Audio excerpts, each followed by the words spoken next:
பொறுப்பு டிஜிபி அவர்களும் ஏடிஜிபி அவர்களும் பேசிய பத்திரிகையாளர் சந்திப்பு நான் கவனிச்சேன். எனக்கு அதுல நம்பிக்கையே போச்சுங்கண்ணா. ஏன் போச்சுன்னா 500 பேர் டிப்ளாய் பண்றோம். என்ன 500 டிப்ளாய் பண்ணாங்க? அவ்வளவு ஃபுட்டேஜ பாக்குறோம். போலீஸ்காரங்களே தெரியலையே, 100 பேர் கூட இல்லையே. வண்டியில் உட்கார்ந்து இருக்கிறவங்க, டாக் ஸ்குவாட் வச்சிருக்கிறவங்க, பாம்ப் ஸ்குவாட் வச்சிருக்கிறவங்க, எஸ்பி கூட கன்மேனா வந்தவங்க, இவங்க எல்லாத்தையும் சேர்த்துனா 500 வரும். பட் அவங்க எல்லாம் டியூட்டியில் இல்லையல்ல, எங்கேயோ ஸ்ட்ரைக்கிங் போர்ஸ் வண்டிகள் உட்கார்ந்து இருப்பாங்க போலீஸ் வண்டியில், அவங்களுக்கு தானே பிரயோஜனங்கண்ணா. அதனால அவர்கள் பம்மாத்து வேலை செய்யறாங்க. இரண்டாவது, பத்திரிகை நண்பர் ஒரு கேள்வி கேட்டீங்க, அண்ணே முதல்ல கேட்ட இடத்த கொடுக்காம ஏன் இந்த இடத்த கொடுத்தீங்க?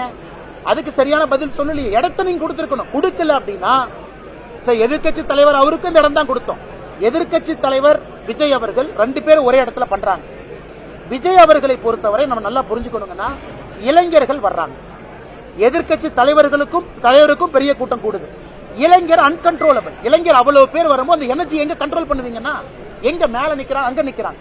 அதனால இதையெல்லாம் ஒரு காவல்துறை உணரணும். இல்ல என்பிஎல நேஷனல் போலீஸ் அகாடமியில மாப் சைக்காலஜின்னு ஒரு கோர்ஸே இருக்கு. ஒருத்தர் 2 பேர் 5 பேர் வந்து எப்படி பிஹேவ் பண்ணுவாங்க, அதெல்லாம் படிச்சுதான் அதிகாரி வந்திருக்காங்க, படிக்காம எங்க ஐபிஎஸ் வந்திருக்காங்க.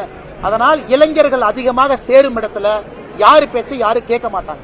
அதுவும் எனக்கு சமாதானம் இல்ல. மூன்றாவது, ஒரு முதலமைச்சர் அவர்கள் நேரடியாக எதிர்கொள்ளணும்.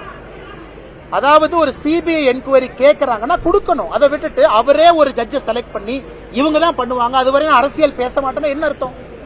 ஒரு அரசியல் யாரும் பேச சொல்ல.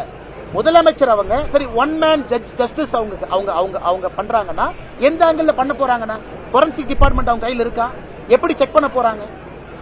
கண்டிப்பா அதை ஏத்துக்க மாட்டாங்கன்னா. நான்காவது, பொறுப்பு டிஜிபி ஏன் போட்டீங்க? ஏன் டிஜிபி போடல? திரும்ப அதே கேள்வி கேட்கிறேன். ஒரு டிஜிபின்னு போட்டா அத்தருக்கும் அதிகாரம் இருக்கும். பொறுப்பு டிஜிபி அவரு யார்கிட்ட பேசுறாரு? ஒரு டிஜிபின்னு போட்டதானே கண்ட்ரோல் இருக்கும். இன்னைக்கு இருக்கிற மாவட்ட கண்காணிப்பாளருக்கு தெரியும் பொறுப்பு டிஜிபி அடுத்த வாரம் மாறிடுவார். ஏன்னா யூபிஎஸ்சி லிஸ்ட் கொடுத்தே மாத்திடுவாங்க. அப்ப பொறுப்பு டிஜிபி பேச்சுக்கு என்ன மரியாதை கிரவுண்ட்ல இருக்கும்?